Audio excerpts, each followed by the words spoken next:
በዓለም ላይ መንግስት ኢንተርቪን ሳያደርግ የተገነባ መሰረተ ልማት አንድም ሀገር የለም። ዲፍረንሱ መቼ የሚለው ብቻ ነው። አሜሪካን የወሰድክ እንደሆነ ከ100 ዓመት በፊት ሊሆን ይችላል። ቻይና የወሰድክ እንደሆነ 40-50 ዓመት ሊሆን ይችላል። አውሮፓን የወሰድክ እንደሆነ ከሁለተኛው ዓለም ጦርነት በኋላ ሊሆን ይችላል። በየትኛውም ሀገር ብትሄድ ግን መንግስት ኢንተርቪን ሳያደርግ የተሰራ ክሪቲካል ኢንፍራስትራክቸር የሚባል የለም። ነገር ግን አንድ ኢንፍራስትራክቸር ከተሰራ በኋላ የማህበረሰቡ የወል ዕውቀት የወል ሀብት ከሆነ በኋላ መንግስታት ሲስተማቲካሊ ወደ ግለሰብ ማሸጋገር ይፈልጋሉ። ለምን? ገንዘብ እንዲያመጣ። ምን ማለት ነው? እነዛ ሀገራት ዕውቀት ካደረጁ በኋላ በንግድ ስም ወደ ሌሎች ሀገራት የመውሰድ ፍላጎት ሲያድርባቸው እንደ መንግስት ከመሄድ የግሉን ፓርት ይመርጣሉ። ለምሳሌ ሳተላይት የዛሬ 50 ዓመት የግል ኩባንያ ሳተላይት የሚያመጥቅ ነበር እንዴ? ይታወቃል? አይታወቅም። ጥቂት ሀገራት ነበሩ። ዛሬስ ግለሰቦች ሳተላይት የሚያመጥቁ በብዙ ሀገራት እናምጥቅላችሁ የሚሉ ኩባንያዎች አሉ። እነዚያ ሰዎች ግለሰብ ናቸው አይደሉም? ከመንግስት ጋር ምን ትስስር አላቸው? ሌላ ጥያቄ ሆኖ ግን ሀገራት ያን ዕውቀት የወል አድርገው ከአንድ ትውልድ በላይ ሲሻገር የቢዝነስ ዊንጋቸውን ይፈጥራሉ።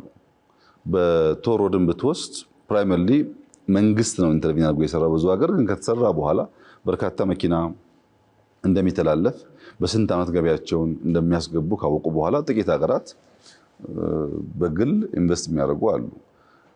በእኛ ሁኔታስ ያልክ እንደሆነ አሁን ኒውክሌር ማብለያ በግል ስራ ብንለው 5-10 ቢሊዮን ዶላር አውጥቶ የሚሰራ ግለሰብ ኢትዮጵያዊ ኩባንያ አለን ወይ?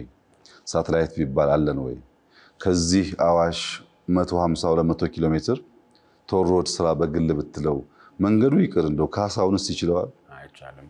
ኢምፖሲብል ነው። ከፍተኛ የሆነ ኢንቨስትመንት የሚፈልጋል። ኢምፖሲብል ነው። በኋላ ግን እየተለመደ ሲሄድና በልጆቻችን ዘመን አንዳንዱ ጉዳይ ከመንግስት ትሪክል ዳውን እያደረገ እየወጣ እየወረደ ወደ ግለሰቦች ወደ ኩባንያዎች ሊሄድ ይችላል።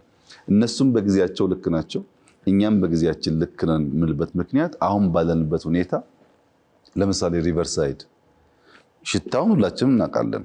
ግን ማን ነው የትኛው ፕራይቬት ሴክተር ነው ምን አገኝበታለውስ ብሎ ነው ኢንቨስት የሚያደርገው? መንግስት ለወል ትርፍ ነው ኢንቨስት የሚያደርገው። አሁን ኢንቨስት አድርጌ በማግስቱ ብር አተርፍበታለሁ ሳይሆን ኢንቨስት አድርጌ ልጆቼ ጤናቸው ይጠበቃል፣ ኢንቨስት አድርጌ ተማሪዎች ትምህርታቸውን እንዲማሩ ሁኔታ ያመቻቻል፣ ሰላም ይፈጥራል፣ ልማት ይፈጥራል ብሎ ነው መልታይ ዳይሜንሽናል ፕሮፊት ሲታሰብና በቀጥታ አምርተህ ሽጠህ ገንዘብ ብቻ ሪተርን ኦን ኢንቨስትመንት ሲታሰብ አንድ አይደለም። በዚህ ምክንያት መንግስታት ኢንተርቪን ማድረጋቸው ጊዜው እና የስራው አይነት ይለያይ ይሆናል እንጂ የሚቀር አይመስለኝም ወደፊትም ቢሆን። በእኛ ሁኔታ የመንግስት ኢንተርቪን ማድረግ ለኢኮኖሚ ኢንጂን ነው ሞተር ብለን ስለምናስብ ኢንፍራስትራክቸር ላይ ቢያንስ በሶስት መንገዶች የዜጎቻችን ህይወት እንዲቀይር አድርገን ኢንተርቪን እናደርጋለን። አንደኛው የገቢ አቅምን ይጨምራል። ከዚህ አዳማ ሃይዌይ አለ።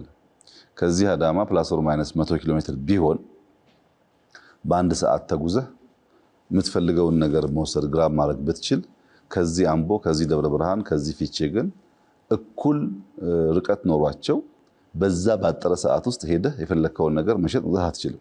በዚህ ምክንያት ወጪው ይበዛል፣ ገቢው ያንሳል ማለት ነው። ኢንፍራስትራክቸር ካለ መንገድ ብቻ አይደለም፣ መብራትም ሊሆን ይችላል፣ ቴሌኮም ሊሆን ይችላል። ኢንፍራስትራክቸር ሲባል እነዚህን ያሉት ሀገራት ግን በቀላሉ ገቢው ይጨምራል። ኦር አንድ አርሶ አደር ጋምቤላ ላይ ያለ አርሶ አደር ቡና ወይም ወርቅ አምርቶ አዲስ አበባ ያለውን ፕራይስ ለማወቅ የዴታ አክሰስ ያስፈልገዋል። ኢንፍራስትራክቸር ነው። ዴታ ከሌለው ዋጋ ያውቅ ሰንበዲ በቀለለ መንገድ ድካሙን ሊወስድበት ይችላል። ለዚህ ኢንፍራስትራክቸር የእያንዳንዱን ዜጋ ገቢ በማሳደግ ደረጃ ከፍተኛ ሚና አለው ማለት ነው። ሁለተኛው ኢኮኖሚያዊ ፍትሃዊነትን ያረጋግጣል። ካንትሪ ሳይድ መኖር፣ ሪሞት ኤሪያ መኖር እና በከተሞች መኖር በኢንፍራስትራክቸር ዴቨሎፕመንት ምክንያት ብቻ የገቢ መዘባረቅ እንዳይኖር ያደርጋል። ለምሳሌ በሰለጠነው ዓለም የትኛውም ክፍለ ሀገር ብትሄድ የምትፈልጋቸው ሱፐርማርኬቶች ይመሳሰላሉ፣ ሞሎች ይመሳሰላሉ፣ ስታንዳርዶች የተጠበቀ ነው እና ለአንተ እዛ ጋር መኖር ወይ እዚህ ጋር መኖር ከስራ ከቤተሰብ ምቹነት ካልሆነ በስተቀር በእለት ተዕለት ያንተ ኑሮ ብዙ ዲፍረንስ የለውም። ያን ለማምጣት ኢንፍራስትራክቸር በጣም በእጅጉ ኢምፖርታንት ነው። ሶስተኛው የኑሮ ጥራት ነው። ኳሊቲ ኦፍ ላይፍ መንገድ የሌለበት ሀገር ውስጥ አንድ ሰው ቢታመም ቢሰርግና ቢያገባ አደጋ ቢያጋጥመው ሮጦ ለማምለጥም ደርሶ ለማዳንም አይችልም።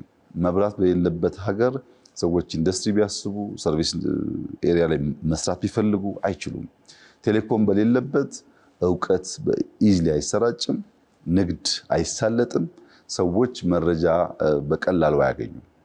ቴሌኮም ኢንፍራስትራክቸር ብቻ ብንወስድ 5G አሶሳ ላይ አለ፣ አዲስ አበባም ላይ አለ ቢባል ከዚህ ቀደም አሰግድ ፕራይቬት ኮሌጅ ሄዶ አንድ ሀገር ዲግሪ ሲሰራ ቢያንስ $100,000 ኮስት አለው። ያን $100,000 የሚያወጣው ለእውቀት ነው።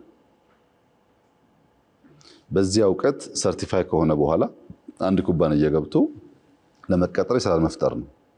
ዛሬ በኮኔክቲቪቲ ምክንያት ብቻ አንተ 100,000 ያወጣህበትን ዲግሪ በ300 እና በ400 ብር ብቻ በኦንላይን ኤአይ ተጠቅሞ ሰው ሲሚላር ኮርሶች ይወስዳል።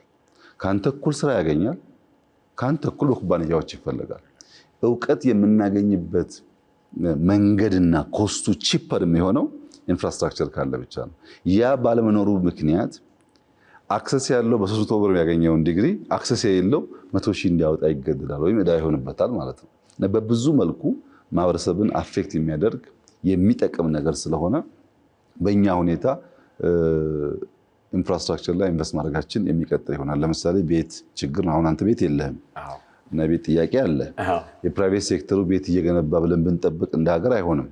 ለፕራይቬት እናመቻቻለን፣ ከፕራይቬት ጋር ተቀናኝተን እንሰራለን። በግል ደግሞ መንግስት አስቦ አቅዶ ኢንቨስት ያደርጋል። ያ ሲሆን ባጠረ ጊዜ ውስጥ የሰውን ፍላጎት ለማሟላት ያግዛል ማለት ነው። ኢንፍራስትራክቸር ነው እሱ።